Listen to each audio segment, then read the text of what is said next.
Welcome to Words on Words, a podcast sponsored by the University of Nevada, Reno Writing Center. Hello, and thank you for joining us for another episode of Words on Words. I'm your host, Iris. I'm a master's student in the English program here at UNR.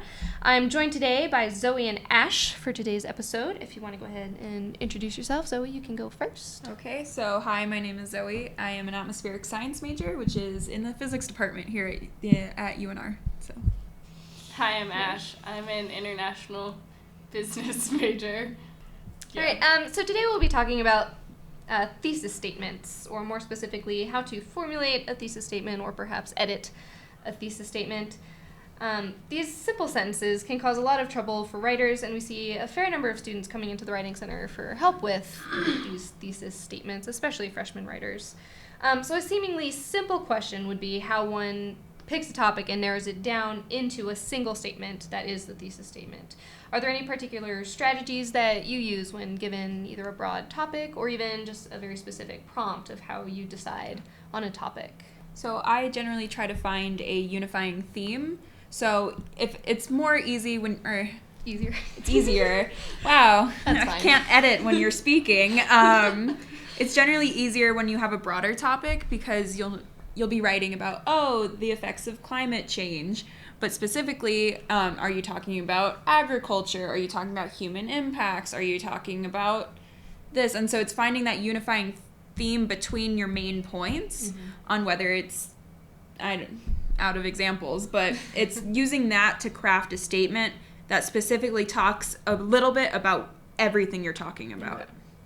Or encompasses it as a whole. Exactly.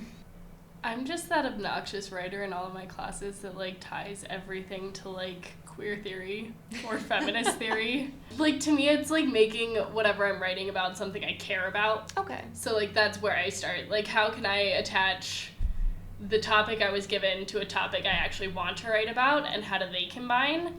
And then finding that, and then, kind of breaking it down from there, okay, this is still pretty broad. What specifically combines with the topic I was given? Okay. But, I'm just a lot here for, writing about what I care about instead of give me a 20-page paper on the economic history of Mexico.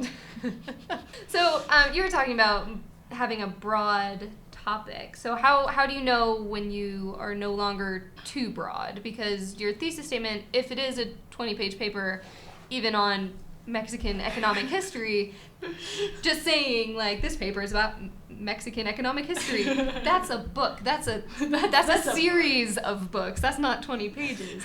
So how, if you're able to figure out when you've reached a finite enough thesis statement to work with for a paper? I'm just okay, so I start really giant, I don't know, I wrote a research paper and the entire premise was how to reduce violence against transgender people. Pretty big. Yeah. Pretty big. And so I had picked from there I was okay, so what do I want to focus on that would actually reduce violence? And I chose education. And I was this is still pretty big.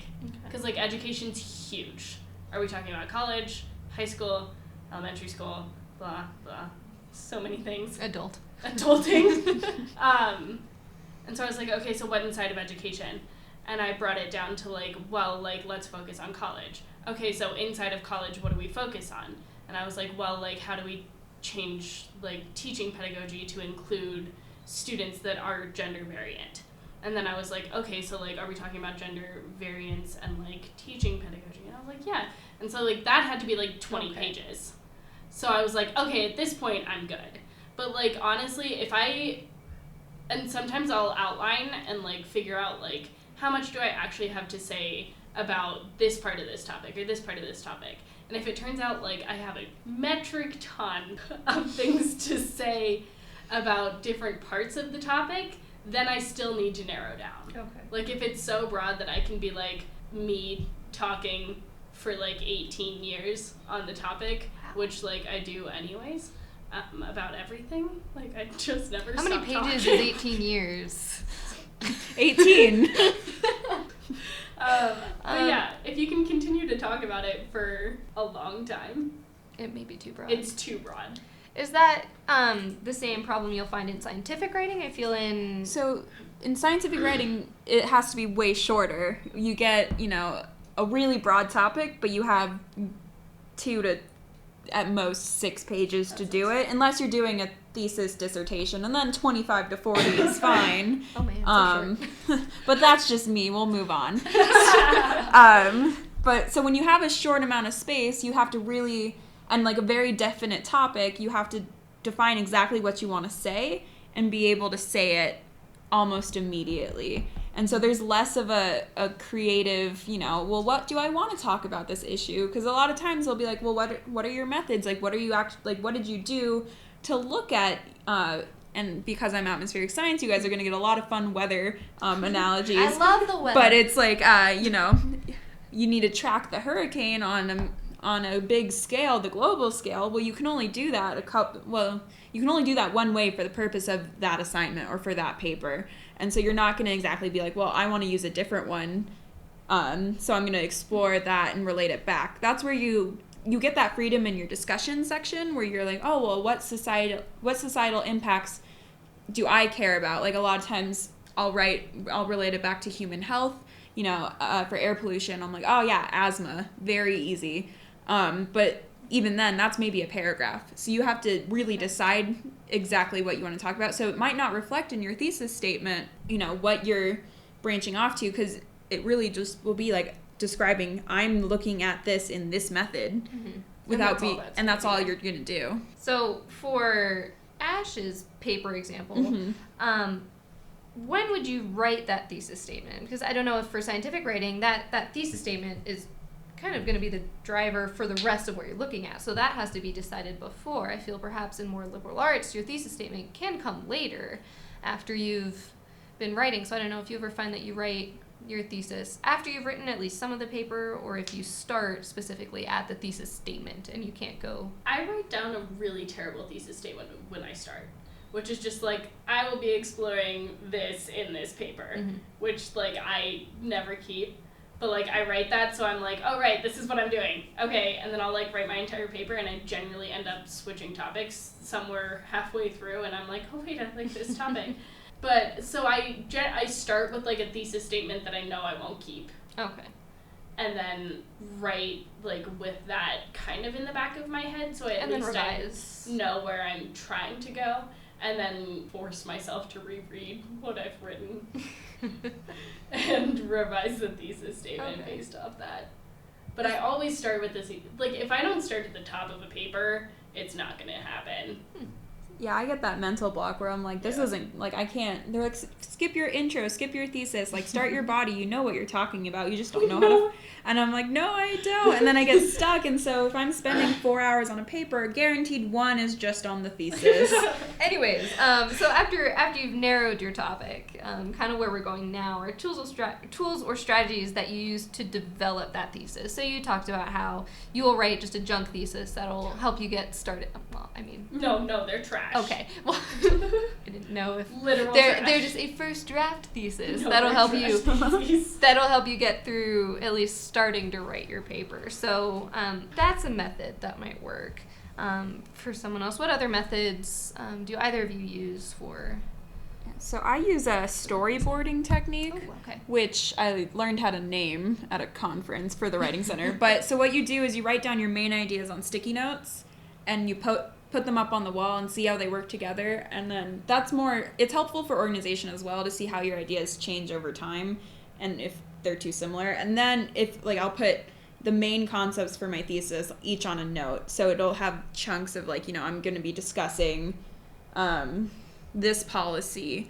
And it's not all the words, but it's in what order do I want them to work together in a way that makes sense for the context of the entire paper. Okay. And then the sticky notes give me the freedom to pick them up and move them around, as well as I'm a visual learner, so it's like the colors and the words stick a lot more. But I've had friends that, just are talking their topic to me, and I'll be jotting down notes, and then at some point it'll be exactly their words, but it'll have a rough thesis already there.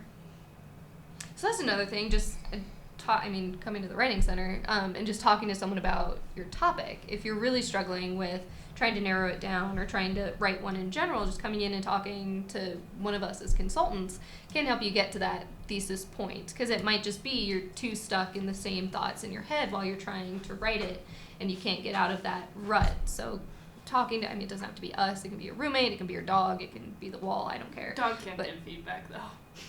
Same as the wall.